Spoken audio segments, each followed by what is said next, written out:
세입자가 원할 때까지 무제한으로 전세를 갱신하게 보장하는 무한임대차법을 포함한 주택임대차 보호법 일부 개정 법률안이 국회에 발의됐습니다. 많은 내용을 담고 있지만 주요 내용은 첫 번째, 임차인이 전월세 기간을 무제한으로 연장할 수 있다. 둘째, 그 임대료는 국가에서 정해준다. 이 두 가지 때문에 이번 법안 발의가 상당히 논란이 되고 있습니다만 현재 국회의 의석수를 보았을 때 마음만 먹으면 통과가 되는 상황이죠. 오늘은 이 주택임대차 보호법 일부 개정 법률안이 어떤 내용이고 어떤 점에서 논란이 되고 있는지 함께 알아보겠습니다.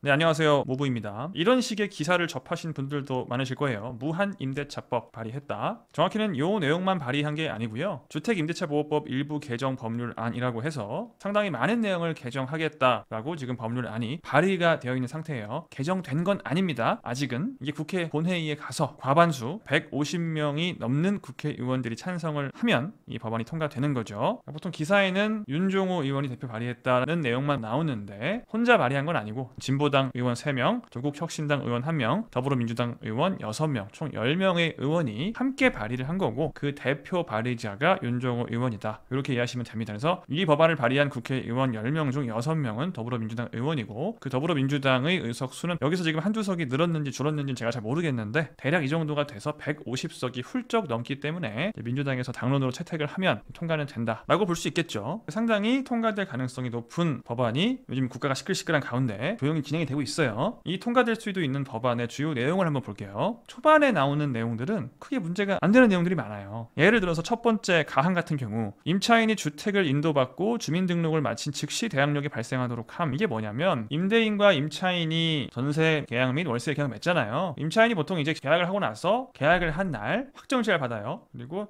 전입신고를 하죠. 전입신고. 확정일자를 받고 전입신고를 하면 대항력이 생깁니다. 나중에 보증금을 못 돌려준다거나 할 때 대항력, 보증금을 달라고 주장을 할 수 있는 권리, 그 집을 경매에 넘겨서 내가 강제로라도 보증금을 받아올 권리 등을 갖게 되는 대항력이 발생을 하는데 이렇게 대항력이 있음에도 이 대항력이 전입신고를 하고 나서 하루 후에 이익일 다음 날 대항력이 발생하도록 법이 되어 있어서 분명히 확정일자를 받고 전입신고를 했는데도 당일날 그 전입신고를 한 당일날에는 대항력이 없어서 임대인이 일부러 전입한 날 대출을 크게 받는다거나 해서 대출이 선순위가 되고 임차인은 후순위가 돼서 나중에 이 주택이 경매에 넘어가도 임차인은 한 푼도 못 받고 쫓겨나는, 분명히 임차인이 먼저 계약을 했는데 대항력이 전입 다음날 발생한다는 이유 때문에 임차인은 너무 억울한 상황이 되는 거죠. 이런 상황을 이제 개선을 해야 된다라는 의견이 많이 있었고 그건 개선해야죠. 전세 사기를 치는 사기꾼이 아닌 이상은 여기에 반대는 안 할 거예요. 대부분의 나항, 다항, 나항도 그런 내용들입니다. 임차인이 전세금을 빼먹혀서 인생이 파탄나는 그런 것들을 막겠다 하는 정상적인 개정안인데 이제 논란이 되는 법안은 뭐냐? 바항도 처음에는 무난한 내용이에요. 원래는 월세의 경우 월세를 2번 연체하면 2달 동안 월세를 안 내면 임대인이 그 못 받은 월세를 보증금에서 까고 이 계약을 해지할 수 있게 해놨어요. 그죠? 돈을 안 냈으니까 임차인이 이거를 3번으로 늘리겠다 정도. 3개월까지는 한번 기다려줘라. 2개월이나 3개월이나 그렇게 큰 차이는 아니니까 여기에 딱히 반발은 없을 것 같아요. 크게. 근데 이제 크게 논란이 되는 거, 현재는 1회에 한해서 계약갱신 청구권을 요구해서 전세계약, 월세계약을 2년 연장할 수 있게 해놓은 그 규정 있잖아요. 전 정부 때 임대차 3법으로 만들어놓은 그 규정을 삭제하고 이 1회라는 횟수에 제한이 없도록 하겠다. 이게 이제 많은 기사에서 무한 임대차법이다, 무한 전세권이다, 임차인이 이제 왕이 된다, 이런 기사들이 나오는 이유죠. 무제한으로 전세 계약을 연장할 수 있게 해준다는 건 그럼 이제 그 집이 임대인의 집이냐 임차인의 집이냐라는 이제 불만이 임대인 측에서는 나올 수 있는 가장 큰 논란이 되는 게 바항인데, 현재는 갱신 요구권을 할 수 있는 경우의 수가 딱 하나 있죠. 임대인이 직접, 집주인이 직접 실거주를 하겠다라고 선포를 할 때 내가 들어가서 거주할 거야 라고 주장하면 이 갱신 요구권을 거절할 수 있게 돼 있어요. 이렇게 얘기를 해놓고 임대인이 실제로 거주를 하지 않았다는 걸 임차인이 알게 되면 손해배상 청구를 해서 임대인에게 막대한 피해를 입힐 수 있기 때문에 실제로 거주를 할 때만 거절을 할 수 있죠. 일단은 요 실거주를 이유로 이 갱신 요구권을 거절할 수 있게 해놓은 그 조항을 삭제한다는 얘기는 없어요. 현재 이 법안 내용에. 그게 만약에 없어지면 해주면 큰일 나죠 정말. 내 집에 집주인이 내가 살겠다는데 그거를 그냥 무조건 갱신을 해야 되는 상황이 있으면 안 되겠죠. 아마도 실거주를 집주인이 한다고 했을 때 전세갱신을 거부할 수 있는 권리, 그거는 유지를 해주지 않을까 하는 생각이 들긴 합니다. 다만 이제 집주인이 직접 실거주를 안 하게 된다면 임차인은 사실상 평생 죽을 때까지도 그 집에서 쭉 이 갱신 요구권을 평생 쓰면서 살 수 있게 되는 거겠죠. 간추리면 원래는 2+2로 갱신을 할 수 있게 해놓은 계약갱신 청구권을 2+2+2+2로 무한대로 평생으로 바꿔주겠다는 내용이었고, 요게 논란이 많이 되고 있는데, 사실 바항보다 다음 거 요거부터가 저는 잘못하면은 진짜 큰 논란이 되겠는데, 적정 임대료라는 얘기가 나와요. 이 단어 자체가 굉장히 크게 논란이 될 수 있는 단어죠. 적정 임대료를 조사한다. 그러니까 임대료에 적정 임대료라는 게 존재할 수가 있느냐부터가 일단 논란이 될 수 있을 것 같고, 그거를 조사해서 시도에서 각 지자체에서 주택 임대료 산정위원회를 넣어가지고 1년마다 이걸 산정해서 고시를 한대요. 예를 들어서 우리 경기도는 원룸의 경우에는 500에 30이 적정 임대료입니다. 고시를 한대요. 여기까지만 보면은 뭐 적정 임대료 고시한다고 그걸 뭐 강제하는 내용은 아니잖아. 지금 적정 임대료를 산정을 하든 뭐 고시를 하시든 나는 내 마음대로 임대료 정할 거야라고 임대인이 생각을 하고 있다면 다음 항을 봐야 돼요. 요 다음 항에 뭐라고 써있냐, 다음 항이죠. 4항에 조정위원회는 보증금 및 차임 등과 관련한 분쟁을 조정할 경우 고시된 적정 임대료가 분쟁 조정의 기준으로 사용하도록 한다. 이게 이제 제가 봤을 때 심각한 문제가 될 수 있는 부분인데, 그 적정 임대료는 단순히 참고용 같은 느낌이 아니고 임차인과 임대인 사이에 분쟁이 생겼을 경우 요거를 조정위원회가 끼어들어서 조정을 할 수 있는데, 그때 어떻게 조정한다? 적정 임대료를 분쟁 조정의 기준으로 사용하도록 한다. 법적으로. 법이 이걸 강제를 한다. 그걸 해석을 잘 해보면 임대인과 임차인 사이에 분쟁이 발생했을 때 강제로 적정 임대료를 적용시킬 수 있다. 임대인이 1000에 70으로 월세를 주고 있었는데 분쟁이 발생한 거야. 둘이 너무 비싸다 뭐하다 분쟁이 생기면, 야 적정 임대료 있어. 우리 경기도는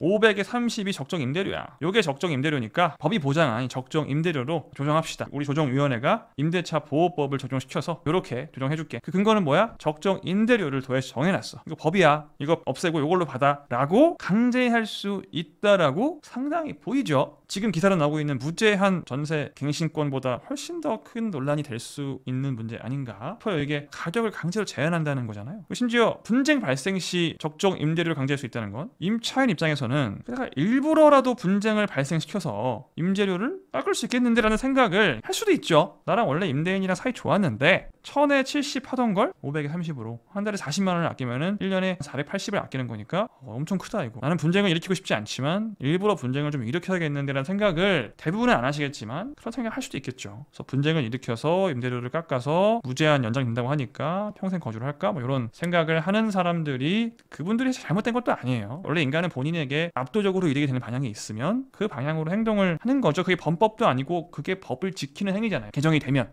내가 생각할 때 적당한 임대료로 지불하고 거주할 거야. 그가 될 수도 있는 문제라 여러 논란이 나올 수 있을 것 같습니다. 뭐 적정한 임대료는 뭐냐 도대체. 평균을 낼 거냐 뭐 어떻게 할 거냐. 그리고 똑같은 15평짜리 주택이 있다고 했을 때 강남에 있는 주택과 수원에 있는 주택의 적정 임대료는 강남은 수원보다 보통 높잖아요. 지금 시장가는. 그렇죠? 그럼 적정 임대료도 강남이 수원보다 높은 거냐, 아니면 뭐 편형별로 그냥 똑같은 거냐. 만약 강남이 수원보다 적정 임대료가 높아야 한다면 높아야 되는 이유는 뭐냐. 강남이 더 뭐 잘 살아서? 그럼 강남의 임차인들은 수원은 월세가 50에서 70인데 우리 강남은 왜 뭐 170에서 200씩이나 하느냐, 여기 수원처럼 우리도 적정 임대료 낮춰줘 라고 유권자가 주장을 하면 시도지사는 또 따를 가능성도 또 있죠. 이게 시장 가격보다는 어떤 유권자의 요구, 뭐 어떤 정당의 지지층이 그 지역에 맞느냐에 따라서 적정 임대료가 올라가고 내려가다 보면은 사실상 국가에서 모든 임대료를 통제하게 되는, 정치 성향이나 지지율에 따라서 임대료가 정해지는 그런 정말 지구상 유례가 없는, 유례가 있나요? 없죠. 그런 상황이 발생할 수도 있다라는 좀 걱정이 되기도 합니다. 그래서 저는 사실 무제한 갱신 요구권보다도 요 내용, 적정 임대료를 분쟁 조정의 기준으로 사용하도록 하면 요게 조금 명확하게 세부 조항을 만들든지 수정될 필요는 좀 있지 않나 라고 개인적으로 생각을 하는데, 어떻게 될지 지켜봐야겠죠. 요 법안의 통과 여부에 따라서 새로 나오는 물건들에 대한 전월세 가격 등이 상당히 달라질 수도 있겠다 하는 생각이 듭니다. 이번에 발의된 법안의 전반적인 내용은 무난합니다. 다 무난하고요. 또 필요한 내용들이 많아요. 다만 이렇게 두 가지 항목 정도가 통과가 된다면 상당한 논란을 일으킬 수 있는 내용이고, 지금 이제 국가에 중요한 상황들이 많다 보니까 전 정부 같았으면 정말 이슈가 될 만한 이런 법안 발의가 지금은 크게 이슈가 되고 있지 않다라는 점에서 더 통과 가능성이 높다고 볼 수 있겠죠. 여러분의 생각을 댓글로 남겨주시면 관련해서 또 다음 방송을 제작해 보도록 하겠습니다. 지금까지 모두의 부동산이었습니다.